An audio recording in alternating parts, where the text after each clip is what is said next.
పుష్ప 2 సినిమాకు తను సంగీత దర్శకుడిగా ఉండగా ఇంకో ముగ్గురు మ్యూజిక్ డైరెక్టర్లను బీజిఎం కోసం తీసుకోవడం పట్ల దేవిశ్రీ ప్రసాద్ ఎంతో హర్ట్ అయ్యాడు. రిలీజ్ ముంగట చైనాలో జరిగిన ప్రీ రిలీజ్ ఈవెంట్లో స్పష్టంగా తెలిసిపోయింది. అయితే సినిమాలో చాలా వరకు తన బీజిఎం వాడటంతో అతను చివరికి కామయ్యాడు.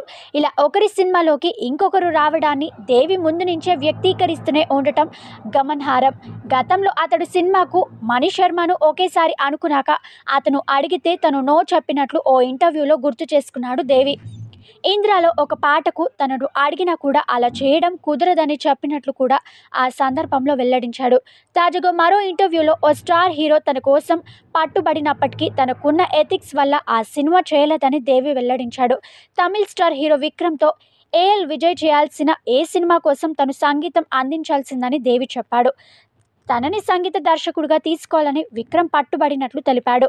అయితే ఇప్పటిదాకా జీవి ప్రకాష్ కుమార్ విజయ్ సినిమాలకు వరుసగా పనిచేస్తాడని, విక్రమ్తో చేయాల్సిన సినిమా కథను కూడా వాళ్ళిద్దరూ చేరించుకున్నారని, జీవితోనే మళ్ళీ పనిచేయాలని విజయ్ అనుకున్నాడని, ఈ విషయం తెలిసిన అతను కొనసాగమని విజయ్ చెప్పినట్లు దేవి చెప్పాడు.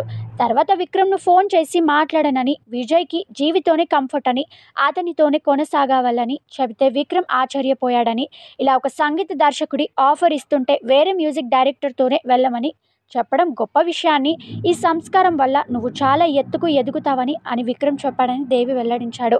విక్రమ్ విజయ్ కాంబినేషన్లో నానా తాండవం చిత్రాలు వచ్చాయి. వీటిలో ఏదో ఒక సినిమా గురించే దేవి మాట్లాడి ఉండవచ్చు.